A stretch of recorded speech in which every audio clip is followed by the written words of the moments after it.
Bom, minha gente, vamos lá de novo. Vamos dar sequência de novo, tá bom? Aquele vídeo lá que eu gravei pra vocês foi de 14 minutos e alguma coisa, né? Então é o seguinte, eu vou dar sequência, aí eu vou fazer assim, tá? Eu vou trabalhar para que a gente consiga, né, aumentar o tamanho do vídeo das próximas vezes, tá bom?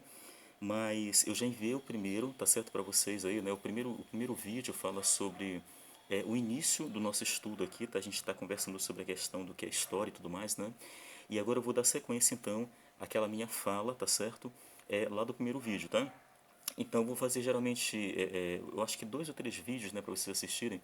E ele vai estar assim numa faixa entre 14 minutos e alguma coisa, tá? 14 e 15 minutinhos, tá? Que é o máximo que o YouTube está suportando, tá bom?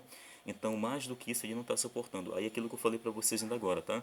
Eu vou ver se eu consigo trabalhar para que a gente consiga, né, aumentar o tamanho realmente do vídeo, tá? Então olha só, vamos lá. A gente vai continuar aqui na página de número 10, tá? E vamos agora passar aqui para o segundo parágrafo dessa página. Aí eu vou ler para você, a gente vai continuar lendo, tá bom? E estudando aqui cada detalhe dela, tá? O subtítulo aqui, ó, do nosso próximo ponto, né, para estudo é Conhecendo o Passado, tá? Então vamos lá, tá certo? Olha só. Eu vou ler o segundo parágrafo, você me acompanhe, por favor, tá? Então olha só. Geralmente procuramos saber sobre o passado quando precisamos resolver alguma questão do tempo presente. Qual é a origem da humanidade?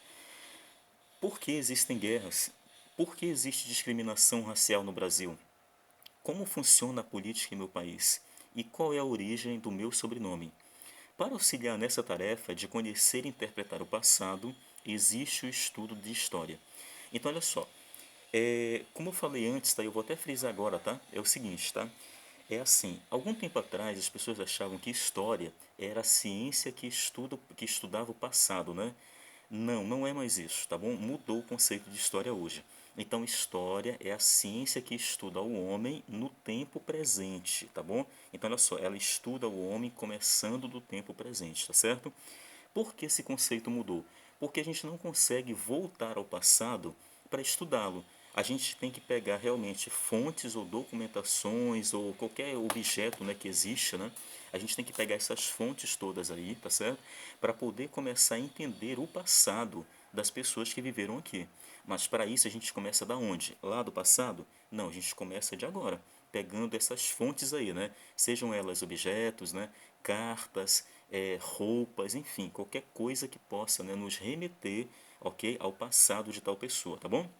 Então é o seguinte, esse parágrafo mostra que quando a gente precisa saber alguma coisa sobre o passado, a gente começa, claro, do tempo presente, né?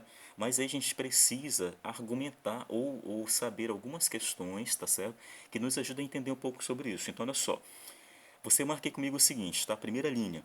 Geralmente procuramos saber sobre o passado quando precisamos resolver alguma questão do tempo presente, tá? E que questões então a gente procura saber, tá? Para a gente poder entender melhor o passado. Aí você marca aí, ó. Qual é a origem da humanidade? Por que existem guerras? Por que existe discriminação racial no Brasil? Como funciona a política em meu país e qual é a origem do meu sobrenome? Então essas são questões, né, que nós já levantamos quando precisamos entender um pouco mais a respeito do passado. E lembrando, tá, minha gente, que lá no exercício de apoio, né, do caderno de apoio de vocês, lá está perguntando que perguntas nós fazemos a nós mesmos, né, quando precisamos saber mais a respeito do passado. Então veja que lá, tá certo? Quando se faz essa pergunta, aí você já tem a resposta aqui, ó, no parágrafo 2 da página de número 10, beleza? Bom, vamos dar sequência agora e vamos observar um detalhezinho importante, tá? Que o próximo parágrafo vai deixar claro para a gente com relação a esse assunto, tá bom? Então, olha só. Vamos analisar o exemplo do sítio arqueológico Cais do Valongo, apresentado nas páginas de abertura da unidade. Por que é importante preservá-lo? As ruínas dessa construção são uma evidência física da chegada de milhares de pessoas trazidas da África como escravas para trabalhar no Brasil. Preservar essa construção nos ajuda a não esquecer o passado de escravidão em nosso país, que deixou marcas profundas na sociedade. Então, olha só, nesse parágrafo aqui você observa o seguinte, tá? Ele fala do exemplo do Cais do Valongo. E o que é o Cais do Valongo? É aquele sítio arqueológico que você viu a foto, né? Nas páginas 8 e 9 do livro, né? As páginas 8 e 9 de abertura do livro, né? E bem aqui nós temos uma foto dele, ó. ok? Aqui no finalzinho da página, tá certo? Da página de número 10, tá? Então, olha só, vamos marcar o seguinte aí, tá? Você marca assim, olha, tá? Primeira linha, sítio arqueológico Cais do Valongo, tá? Sítio arqueológico Cais do Valongo, só isso. Na segunda linha, você marca a pergunta aí, por que é importante preservá-lo, tá? Veja a resposta ainda nessa mesma linha. As ruínas dessa construção são uma evidência física da chegada de milhares de pessoas trazidas da África como escravas para trabalhar no Brasil. Aí continua marcando, ó.